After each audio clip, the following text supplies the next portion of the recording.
Welcome, everybody, to the Project Exodus Core podcast, episode 6. Broadcasting not live from the Salvation Army Church on Tuttle, Sarasota. Come check us out this Saturday. Paul will be giving a presentation on recovering spiritually. He's going to have a stellar panel to come share their experience with you about how they've recovered spiritually. We have I'm Andrew, by the way. Paul's back there on the computer. That cute guy at the end is Joel, and this is my good friend, our special guest. You want us to call you by your street name? Nah, my government name is Jesus. All right. Street name Zeus. Oh, that makes sense now. Oh, yeah, that's our good friend Zeus. Zeus is also in recovery with us, and would you say it'll be a year? It was a year in March. It was a year in March. Yeah, congratulations, man. Zeus is I don't know what the technical term is. He's a barber. Yeah. And we're real thankful to have Zeus on tonight. We wanted to bring him on because we had a pretty big announcement. So you're all aware of the fentanyl walk that we have going on with a lot of other programs in town on September 1st. Zeus is going to be out there volunteering cutting hair for a couple hours for some people. And the goal is we really hope that we can, find someone that's maybe in early recovery. Maybe they're trying to find a job and they just need to get cleaned up. And our boy Zeus here has volunteered. It's a big shout out to him, Zeus Diaz. He cuts hair down on Main Street at. Yep. It's called Salon 41 on Main. Yeah, and then you said you picked up another spot in Bradenton. And I'm at another location in Bradenton. If you're out that way towards the downtown area, it's called Lur Barber Studio. So you can come check me out over there. I'm typically there in the afternoons, and Salon 41 on Main. I'm there in the mornings till early afternoon. Yeah. And they can look you up on Booksy too, right? The app Booksy. And then what's your Booksy. It's called The Midas Touch. And I'm also on, it's probably easier to just find me on Instagram at g.zeus_fade then. Perfect. Yeah, we'll definitely post that on the finished product of this. It'll be across the bottom of your screen.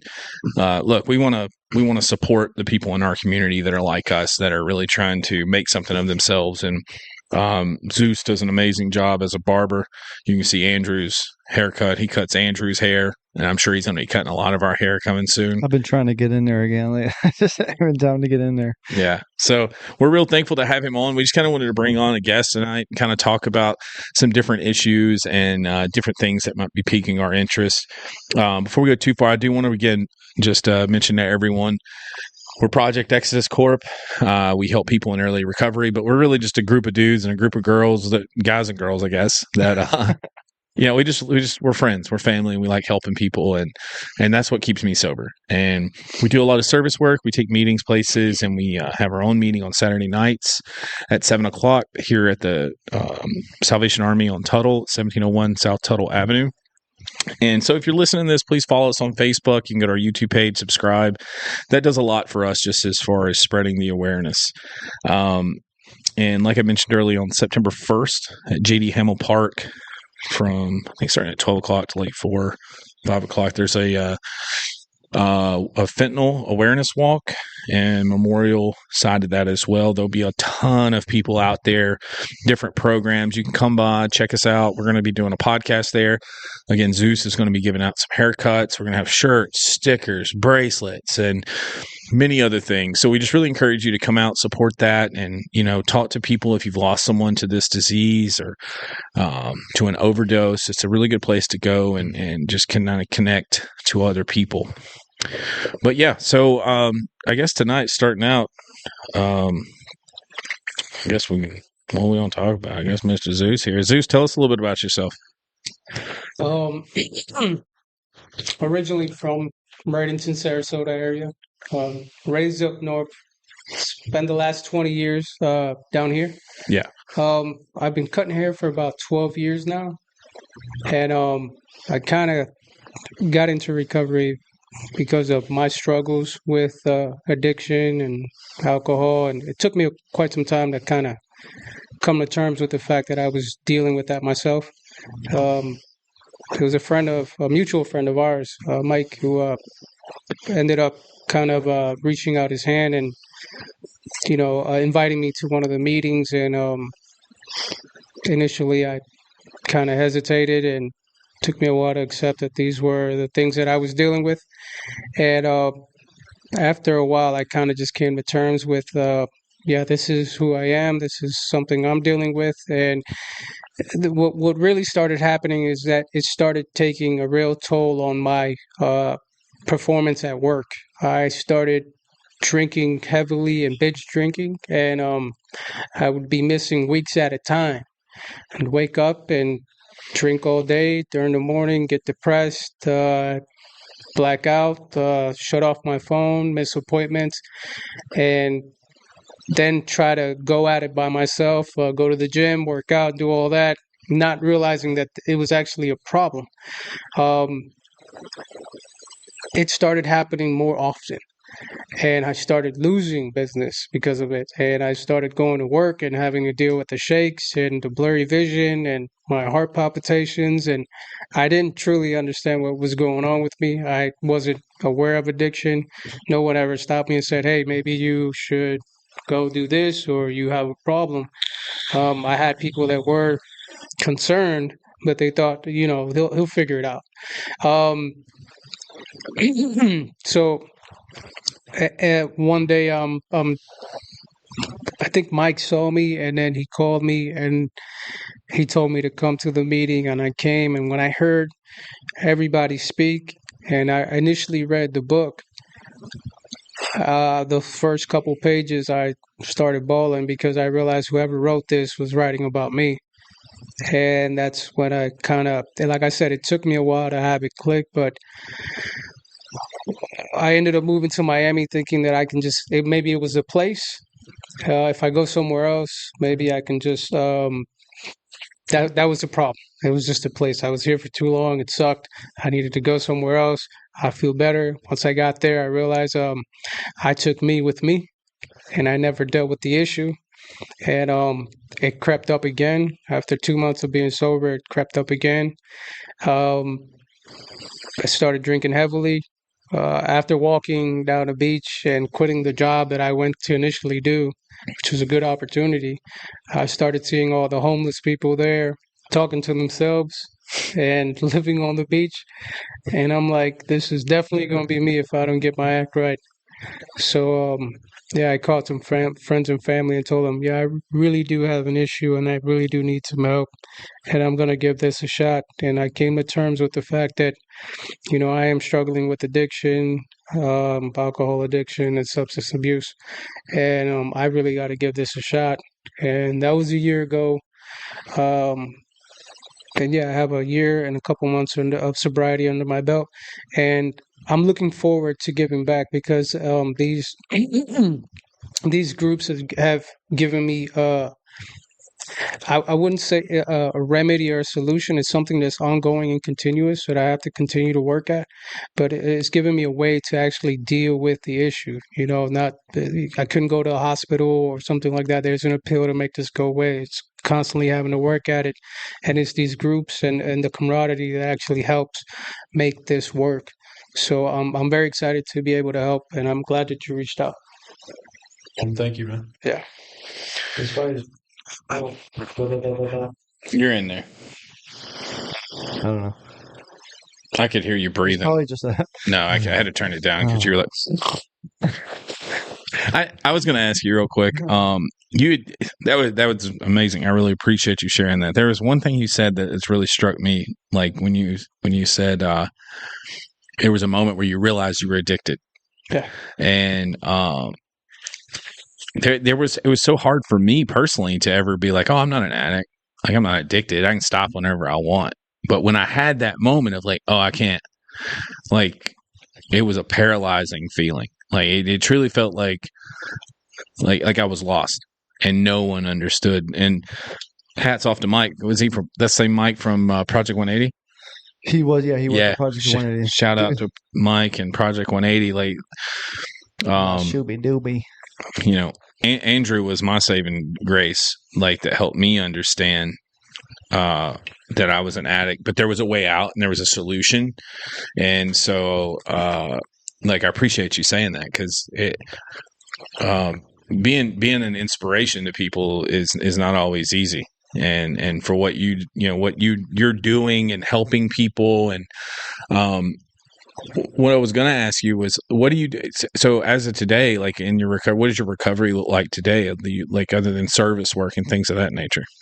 I mean, I just going to meetings at least 3 or 4 times a week is what it's been for the past year. I was this is my ex now, kind of on and off again. I kind of tapered off, and I got back into it because of her. She was new in the recovery thing, and she didn't understand at the time. Like, this is a forever thing, and as we got to know each other, we met through a meeting, and Oh, shit. yeah, and Oh, you were dating in the rooms? You get a pass. no, There's a that name was for the thing. She went to the meeting. I tapered off of the meeting. It's okay. I'm engaged to a girl I met in meetings. So we became friends after months of. I didn't care too much for her when I first met her. She was actually we can edit that part out. yeah, a friend of a mutual friend, and after a while, I got to know her and hear her story, and it really touched me because she had been through a lot, and she didn't understand initially going into the room. She really just thought that you would be able to go and then come back out after a while and just go back to maybe just drinking wine or beer. I'm like, that's not how this works, and it took me a while to understand that for myself. I tried all the other ways, like it says in the book. I'm like, okay, well, if I switch from alcohol to beer or beer to wine, none of those work. So trying to explain that to her, I'm like, I'm gonna go with you because I need this just as much as you do, and I'm just kind of being, Isn't that wild?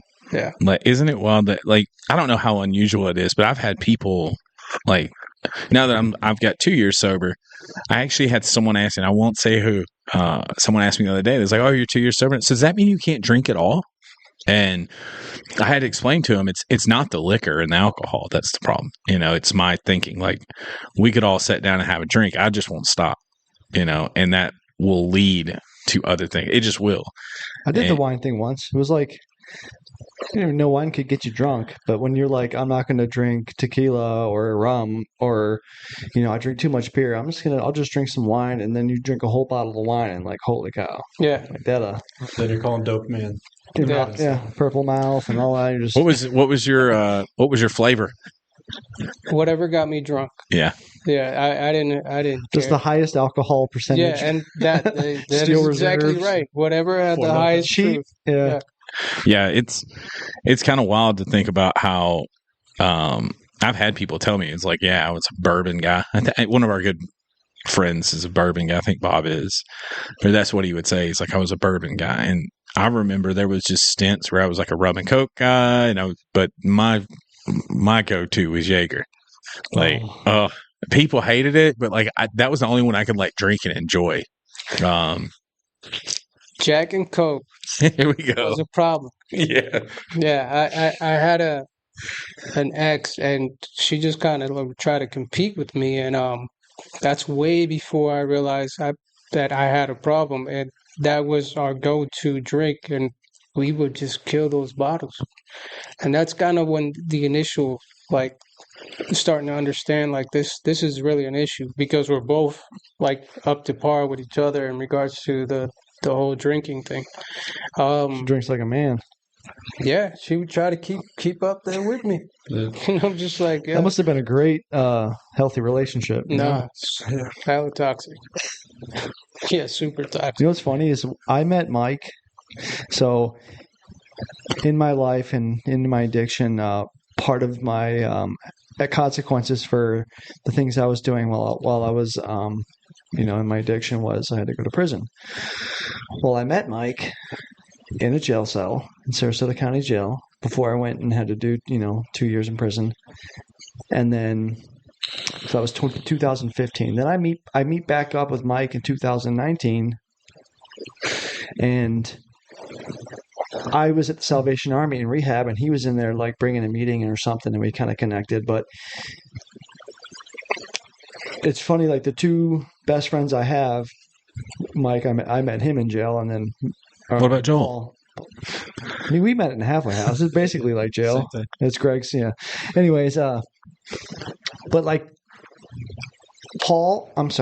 Mike was the guy when I was out there in my car, sitting in IHOP parking lot, looking at pictures of my son, just in tears because I wanted to stop so bad and I couldn't. And I would call him and just crying, and he would answer the phone and be like, "Dude, I'll meet you at the hospital right now. Meet me at detox. Let's just go, man. Just go." And I was like, oh, there was always some excuse why I couldn't go. Like at that time, even though I needed to go, and there was really nothing so pressing that I was like homeless in my car, and when it was time for me to face up and turn myself in to go do this little bit of time, that the 9 days in jail where I met you, Mike is the one who set me up with a ride to get to court.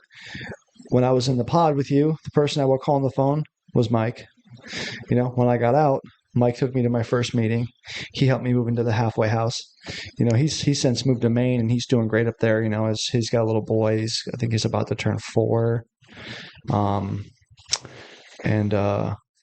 It's just kind of crazy how like that it comes full circle, and then the power of service, the power of living a life where all is the problem, right? And like I could relate to so much of what he was saying, because for my whole life it was like, and like you said, I just thought that nobody understood until I.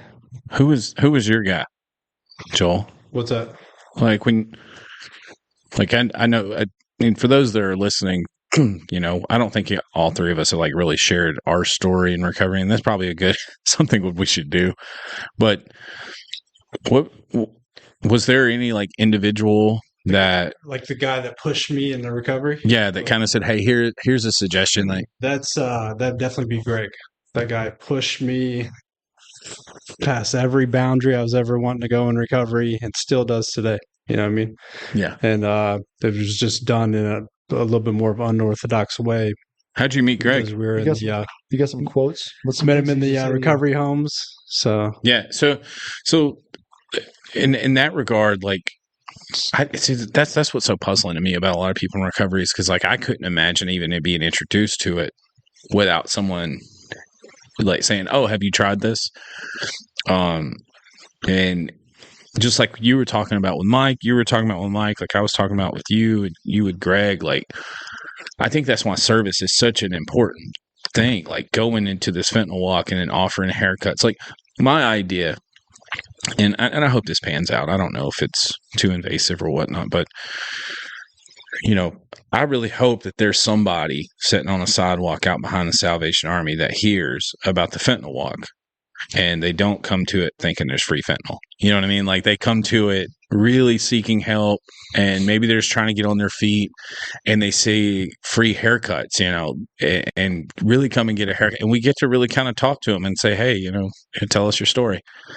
And that to me would be like Stupid. What? Oh no, just that scenario you just said.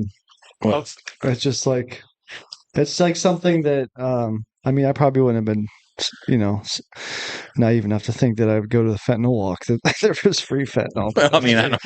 Yeah, no, ridiculous. I like Zeus's how he when he told his story pretty much right then, how he walked. Like, so for anyone that's like listening out there, I too did a bunch of geographical moves, thinking the problem wasn't necessarily me, even though it was getting hinted to me the whole time in the back of my mind.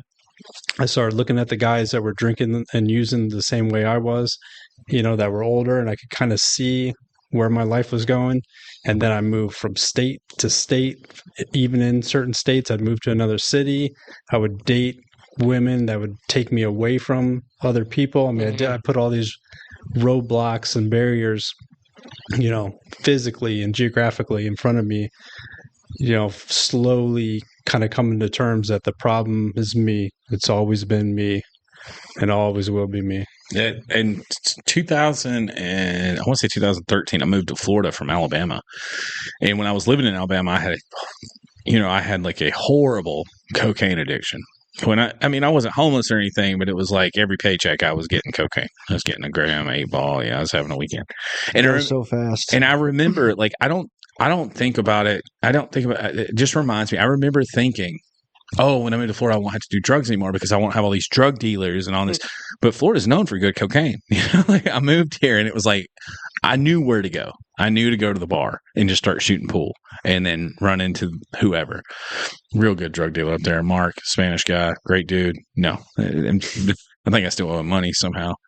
But, it doesn't really matter where we go. Yeah. We know how to find what we're looking for. And, and that's the craziest part of this disease, man. It's like you're wanting to try something different, so you move to another state, you change cities, whatever, and then you have to always resort back to your coping mechanisms. That's the only thing you know. It's like, how else am I going to have fun? How else am I going to chase comfort? There's no other way. There's not even there was nothing in my mind that suggested I could have fun in any other way. Yeah, it's I think once I realized how much of a mental aspect was involved, I remember when I finally got arrested, I was telling my little brother this on the phone. For the longest time, I was so resentful towards those two detectives that arrested me before I got sober.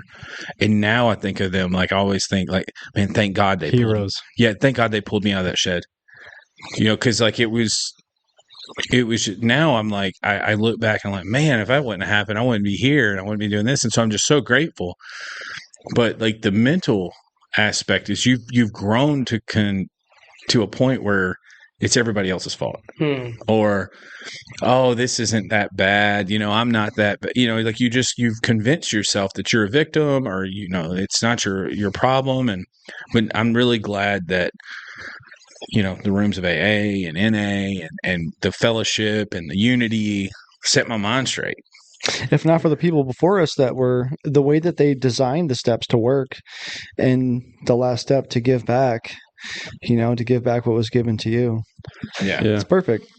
So, and it's important to understand even just in that cycle, like, my other greatest coping mechanism was denial.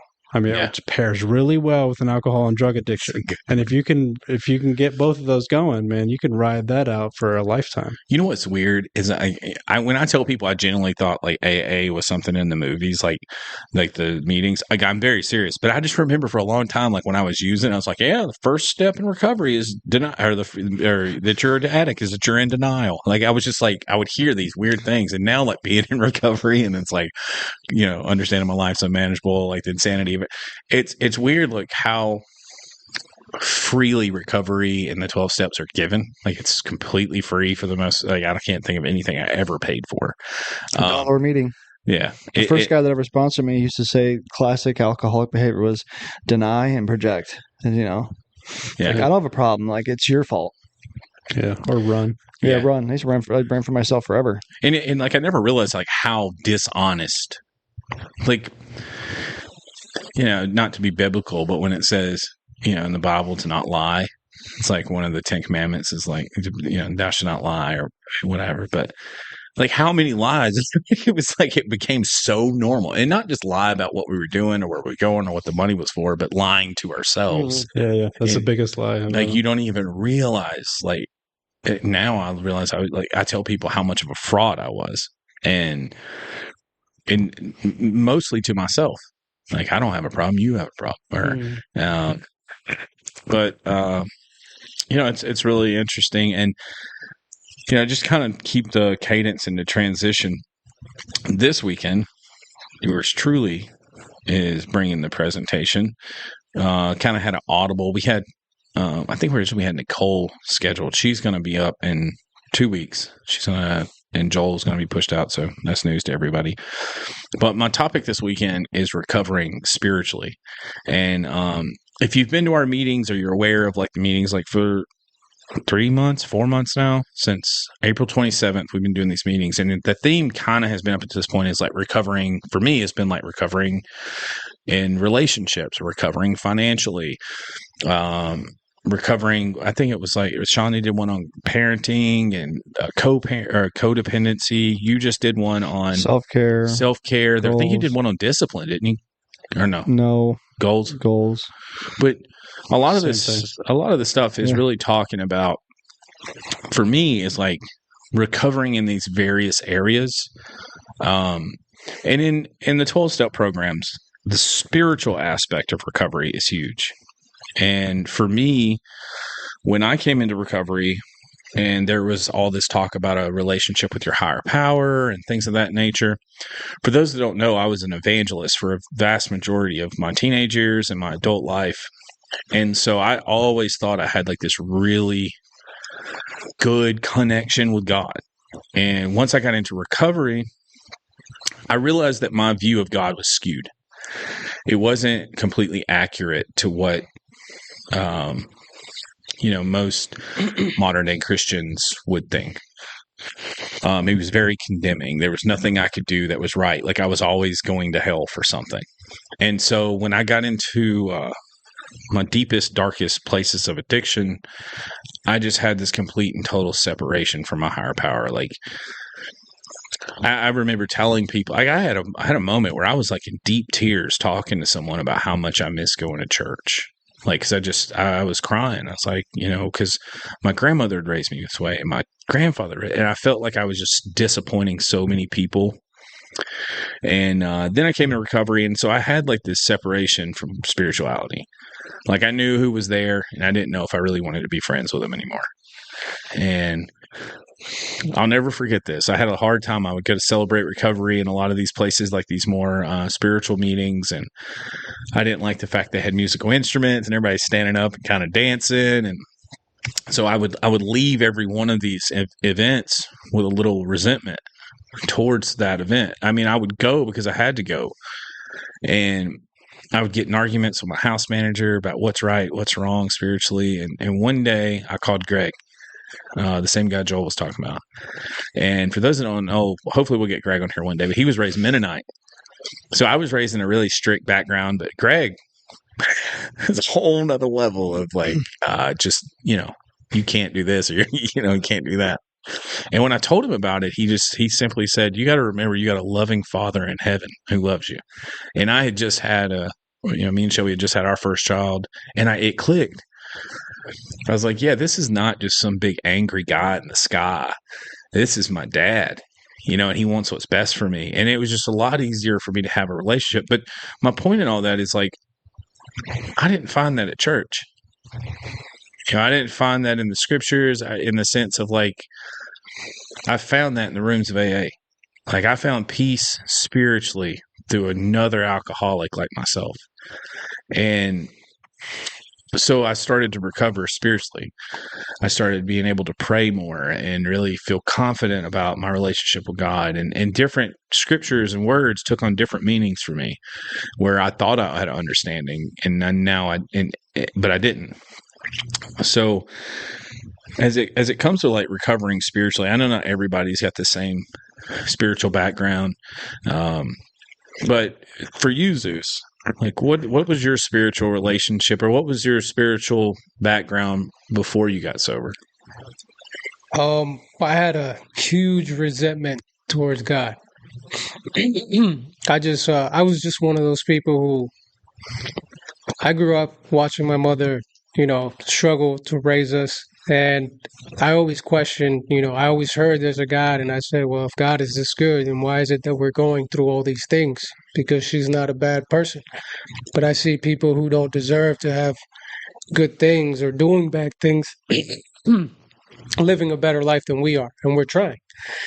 So that was one of those things that I always kept with me. As I got older, I got involved with the street life and hustling and all these things that just I'd like to credit it to being a product of my environment, but a lot of that was a conscious choice. I mean, I chose to do that at a young age, um, and getting older and having to deal with this, to deal with Grab the. that umbrella. I just noticed it's been here the whole time. Yeah. Sorry. No, it's so good to deal with the struggles that I'm going through. I was angry at God for a very long time. While the whole thing with hustling, I still didn't process that I was dealing with um, these issues of addiction. They were slowly creeping in. When my best friend died of a drug overdose, that's kind of when I spiraled.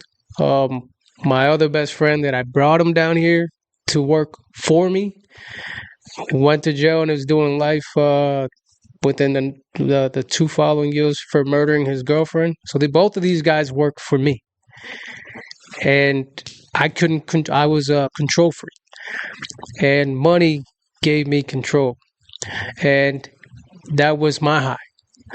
Once things started spiraling as we got older, the envy, the hate, the guns, the shootouts, the robberies, all these things started driving me to the point where I wanted to understand what I lost my best friend for, why he chose substance over our friendship or over money or the life that we had. And that's kind of when I started dabbling with more substances and just didn't care. I didn't care of what I had going on. And I blamed, like I said, I even though I was part of the reason, the majority of the reason why these guys were involved in this lifestyle was because I brought him in. My mind was like, well, they're grown men. They would have done it regardless. Or no, I didn't never wanted to accept the blame myself, and I was angry at God again because I was like, well, you took my best friend. Like I grew up with this kid, and my other homie is doing life in jail, so now I ain't got nobody. I felt like my family only used me for money. Every time I got a phone call, it's what do you want? Oh, I need to borrow this. I need to borrow that. And but I created that persona. I created that character, and I didn't accept that I did that. So my relationship with God is it continued past that, trying to change my persona. I got stopped doing that, and then got caught up with the addiction part. I just picked up the drugs and kept using them, and stopped hustling them, and try to make a transition. And in that process, I would try to look for God, but the depression and the addiction and all that stuff like that would just drive me away, and I couldn't face. I'd see a lot of hypocrisy also in church because I try to look for people to try to give me an understanding of like what's going on with my life or what I'm going through, but it's kind of like you said. It wasn't until I got in these rooms that I understood. The guy who told me that when I moved to Miami, he said, the problem, he's the guy who's heavily involved with church. And he's like, the problem with you doing that is that you take you with you. And that was one of the guys that I called before I left and when I got back. And he told me the story of the prodigal son. And that on my way driving back, I broke down.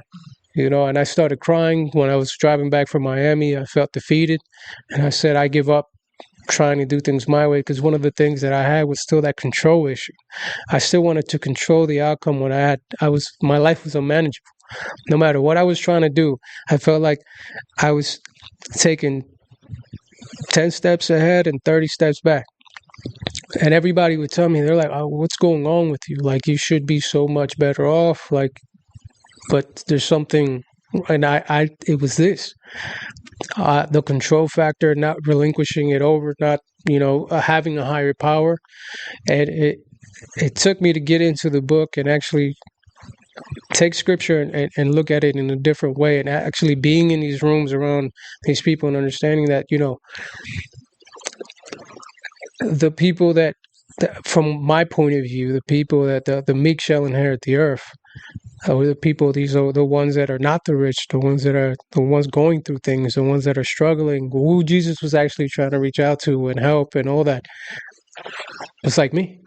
Yep. And that changed things for me, and that really put things in perspective, that if I'm gonna follow after anyone or do anything or emulate anybody or any, it should be that person, because these people are doing that same work.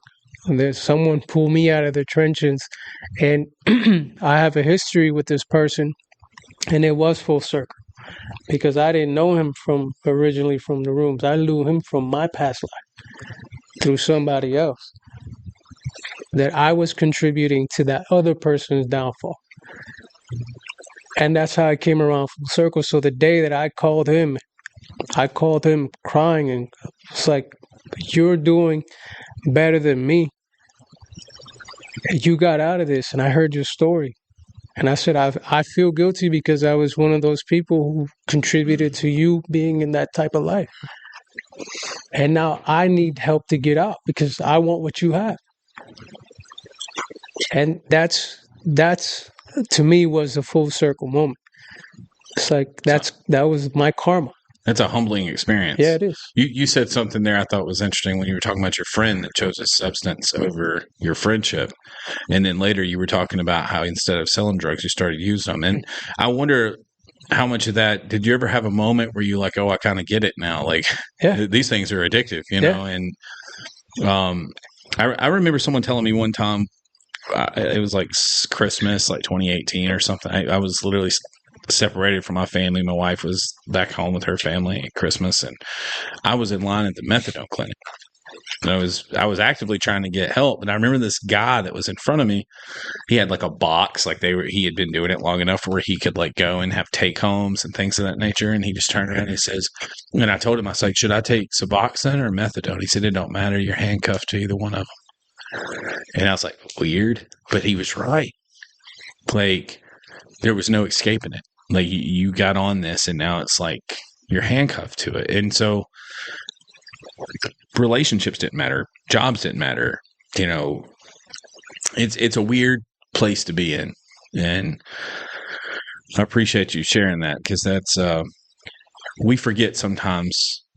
Maybe not us as addicts, but I think a lot of people forget how paralyzing drug addiction is for a lot of people, and it's easy to come across, especially with our generation in particular, where there were pills in our medicine cabinet, you know, and the parents had. And every time you had an injury, if you broke a foot, you know, they put you on a script of pain pills. And so you get that experience of that high really quick. Mm-hmm.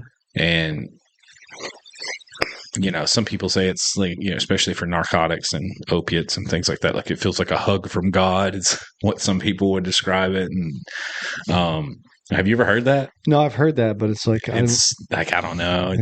I mean, it feels that's why we get high, because it feels good. It feels good. All right. So I like that's my favorite parable, the prodigal son. tell us tell us the prodigal son. For Prodigal those, son. for those that are listening that's never heard it. Okay, so it's about there's two sons, right? Yeah, there's two sons, and the one son, he wants his inheritance, and I don't know. I know there's like something behind that. Like back then, you get the inheritance when your father passes away. Yeah, same as today. So he wants his money up front, and he goes out and he squanders all the money. And at one point, he's like living in like a pig pen. Yeah. And he's like begging for the slop. He just wants to eat the slop, you know. And now, in the meantime, the other son had stayed and worked the farm and was being loyal, and that was going on all while, you know, hoodlum over here that's taking his inheritance. Well, Andrew was out there acting crazy, all the debauchery, and he decides he wants to go back. And he was out there dumpster diving. Yeah, and he wanted to go, so he was going to go back and ask to be one of his father's servants. Correct.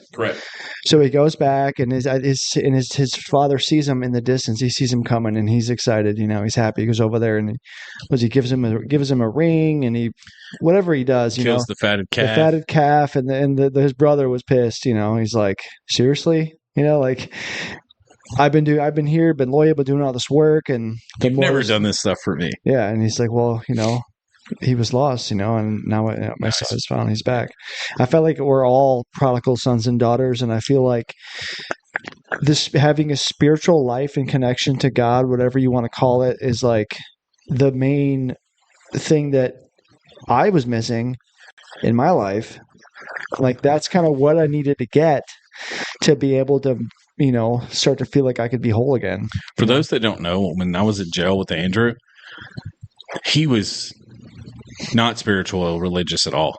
Like there's this one story we were in jail, we would get our trays, and usually when like a new guy would come in, like a DUI or like someone VOP, they didn't want their tray. And we would all split it.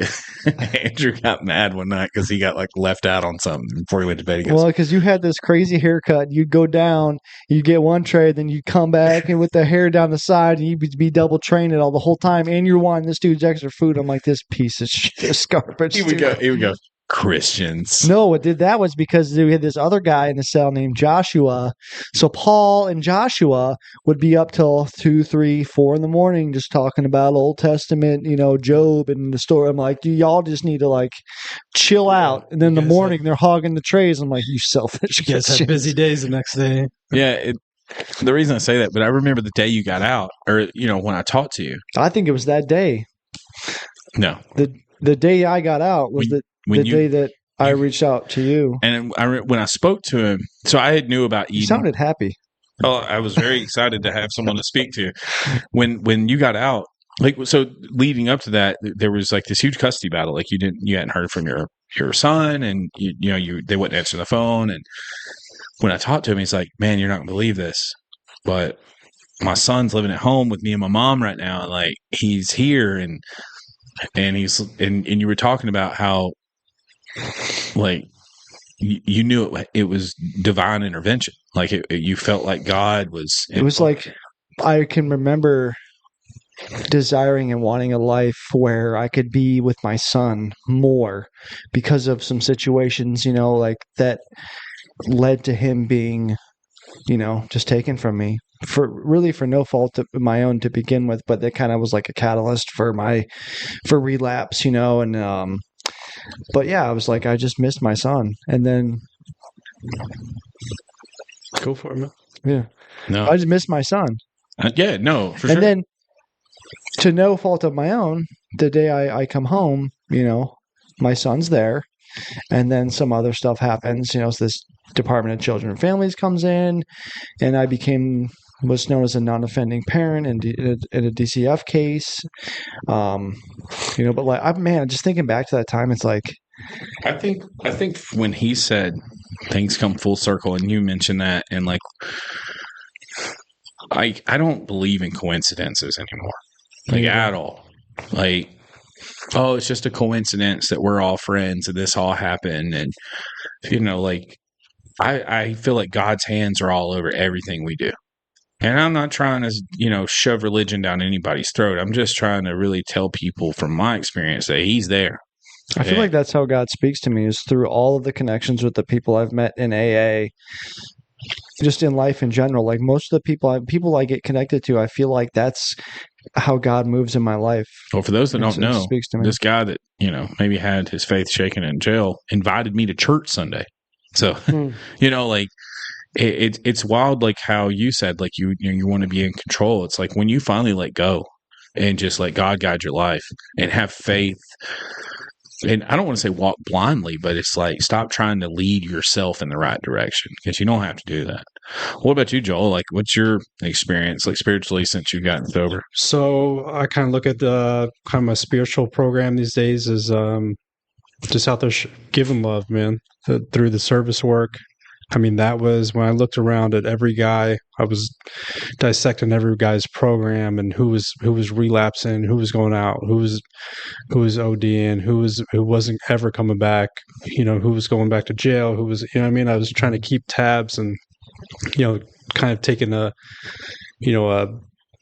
different viewpoint instead of just being stuck in the AA rooms and listening to the elders in there telling me what I'm supposed to do. Like I sat back and I had just a good position to look at, in the recovery homes, to look at 50 some guys all at once and study their programs and why they were there, and what kind of program they're working. Was it 12-step? Where are they going to meetings? Where are they taking their inventory? After a couple of years of just studying, you know what I mean? Because I always had an issue with respecting any type of authority. So I always thought kind of the elders in the recovery rooms were kind of an authoritative figure. So I was like, I got to push back at, people trying to pressure me or whatever.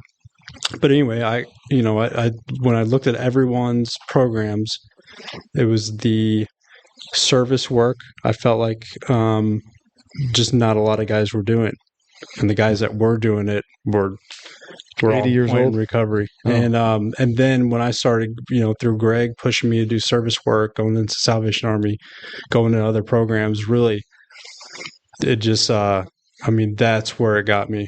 I mean, I wouldn't be here today. I wouldn't be sitting here. We wouldn't have a nonprofit. We wouldn't have any of this stuff. I wouldn't be running, recovery homes if I wouldn't have gotten involved in the service work. So if I think you of do a ton of service, dude. Like when I didn't even think I knew just how much you were doing until we started Project Exodus, the court program. Yeah.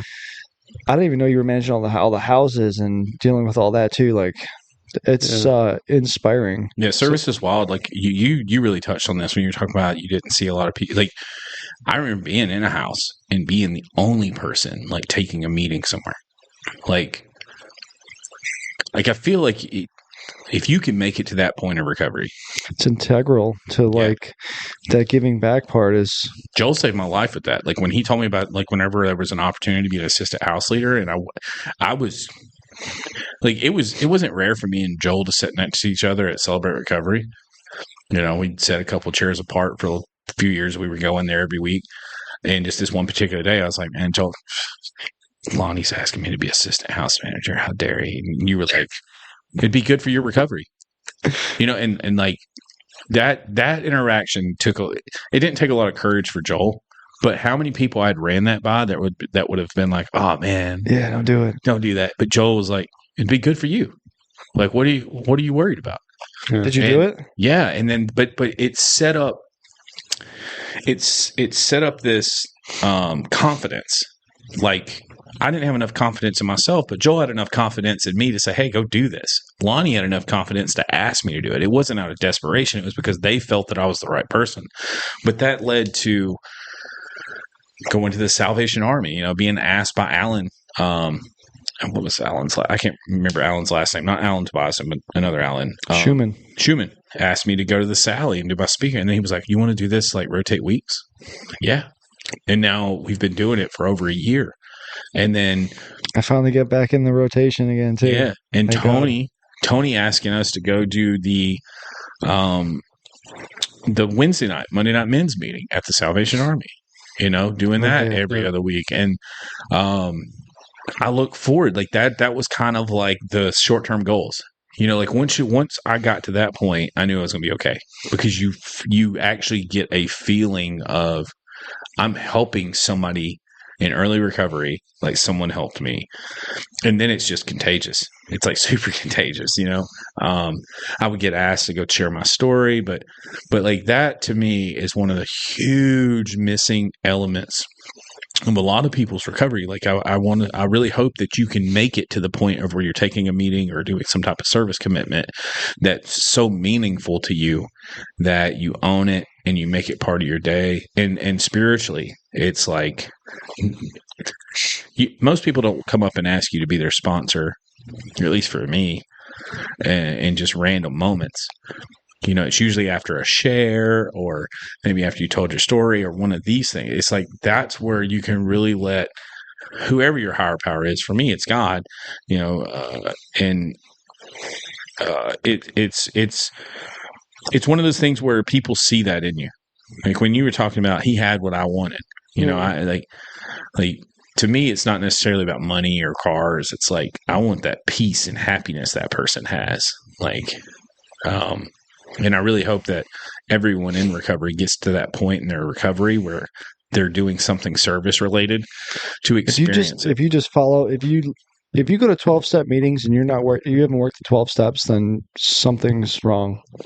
You know, like I don't know if something's wrong. It's a lot of pressure to put on some guys. You know what I I'm mean? just saying, Yeah. like I went to meetings, 12-step meetings for 14 years before I worked the steps.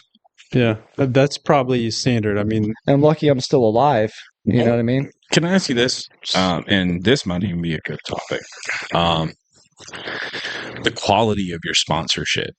I was lucky. I had a really good. I mean, I had a really good sponsor. I mean, I'm not going to deny that. Like that said, hey, we're meeting on this day every week, doing this step, and just showed me how it was done. And I remember he told me before we started, he said, I'm not taking you through the steps, but for one reason, and that's so you can take someone else through the steps. And that programmed my brain. Like, okay, I'm training. And I think, what do you guys think about picking a sponsor and like what you should be looking for, what you should expect from a sponsor as far as like maybe how often you're doing step work or I don't think it's how often. This goes back to the quantity versus quality. You know what I mean? The number one thing would be just to work the steps. Mhm. Period. I think service work needs to be involved right off the bat. You know what I mean? Share. You might not bring a lot of. You definitely bring a lot of experience in drinking and using or whatever. And I mean that's you sharing at a meeting about just what you went through and where you're at in life. Helps a lot of the guys that got 15, 20 years stay sober that night. You know what I mean? I never got picked at my Monday night men's group. I never got picked to No, I very rarely. But did Tony make you door greeter? That was service. I was door greeter, and then I was coffee maker on like Tuesday or Thursday nights. Yeah, I mean that was perfect because like every Monday night I'm shaking the hands of all the guys in the meeting, and they're getting to know me. Yeah, it's unity off the bat. You know what's funny is I didn't know that was a service position, so I just stood out there and shook people's hands anyway. Yeah, and but like you touch on a really good point there. It's like I guess as a sponsee, if you're new to recovery, you don't know what to expect. And so this sponsor is like your God. Yeah. And Tony could have told me to go jump off a bridge into this water, and I would have probably done it. Like, because I just had that much faith and confidence that this guy had been around. Because everybody's like, "That's your sponsor." Yeah. And what they are really saying is that guy's going to challenge you. Yeah. That guy's going to push you. And so I guess that's kind of when you're first coming into recovery. That's the last thing you want, man. I don't want to get called at the meeting. You just want the head easy way out. Yeah. Who's the guy that's not going to make me do anything so I can stay me and stay in fear? And so that's it. Like, make me shake people's hands. Make me, like make me, work steps. Push me. Make past. me uncomfortable. Yeah. Like everything I want in life is right on the other side of that fear. Push me past it because I am unable to do it myself. I'm also like, you got a sponsor too, Zeus? Mm-hmm. Yeah. Heck yeah, man! Like, do you go to meetings in? You live in Bradenton, right? Yeah. So I had one here, but when I went to NA, and I just didn't get it. I'm supposed to call you, and I'm like, okay, so what am I supposed to do? Well, you got to read the book. I'm like, so what else? Like, what am I supposed to do? Like, just call me if you need anything. That to me was like, no, dude, because I was very eager. Yeah. And there was another guy that I wanted, but he looked like he wasn't trying to hear it. But his whole story was just like mine. Went from hustling to doing this stuff to all this. And, he had 20, 30 years, old guy. And he just like, he wasn't trying to.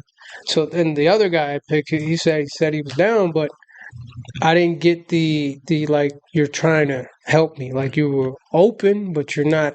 I wanted someone who was going to be on my case. Like, hey, I know you want to get better, so we're going to do this day, this, that, and that wasn't the case. I have a sponsor now, and hold him up. And we're working the steps. I've been neglecting to do that, and I still struggle with just calling him Yeah, he messages me every day. He tells me to do the gratitude You're not thing. the only one Yeah, that deals with that. I had Tony for like 3 months, and I was riding in the car with Todd Allen, and we were working together. And Todd goes, "Have you called your sponsor today?" I was like, "No." He's like, "Do you call your sponsor?" I'm like, "Yeah, I talk to him." He goes, "No, do you call him every day?" I'm like, "No." He goes, "You're supposed to call him every day." And so like immediately I pick up the phone, and Tony picks up. It's like, "You didn't tell me I had to call you every day." I was like, I was wondering when you was gonna start calling me. Like, Sometimes that's like a thing. It's like, and I don't know if it's right or wrong. Maybe it's just like a style of sponsoring, but it's like, you know, they want to know you're serious. So till you call every day for a week or 2 weeks, it's kind of like call me every day for a week, and then we'll talk about working the steps. You know, it's like could do go to a meeting every day, call me every day for a week. Well, yeah. I mean, I guess at one point it shows commitment. mhm. You know what Yeah, I mean, but it also it keeps you. It might be just that little extra, thought and focus that keeps you sober that day. You know what I mean? Like, oh man, it's almost 6 o'clock, and I got to call my sponsor. Do you think that's like an old timer, like Yeah, an yeah. older? yeah. It's like call me and like call 3 other people in Yeah. recovery is like a thing. You know, so Yeah. that's why because your sponsor might not always be there. That's why. Well, that's before It's- text messages and emails, and this is before. Oh man, what if you got a sponsor who was like email me every day for a Yeah, I week? mean, but you know what I mean? Like this is when you had a phone, connected to the wall at your house, and you made that one phone call after dinner or Yeah. something. Now you have one attached to your face. Yeah. It's like you got one.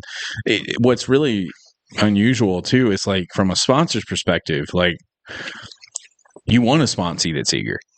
You know what I mean? Like you don't want some guy that's like, oh, I got to get a sponsor. I don't know. I mean, I You like think your sponsors is? so.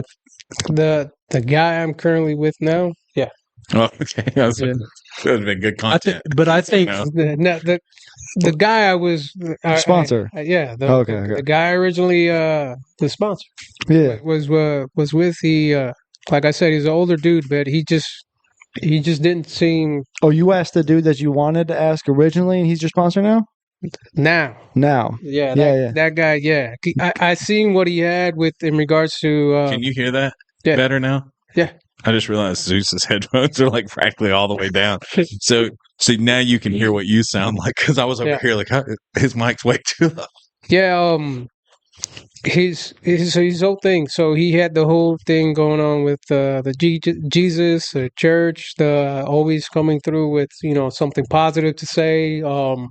And I was like, I like his whole flow. You know what I'm saying? Like his relationship was very based on the Bible, and they both were in recovery, and they both had a long time in sobriety and all that stuff. So I'm like, I like where this is heading, and I like what you have, and I definitely want to pick some of those characteristics up, and that's who I'm working with right now, if at all or anything, because he still messages me every day.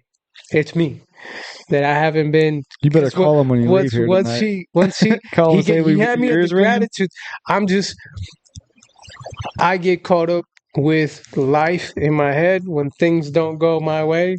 So I'm like, do I really have to write what I'm grateful for today? And every morning he sends me a whole list of every single morning.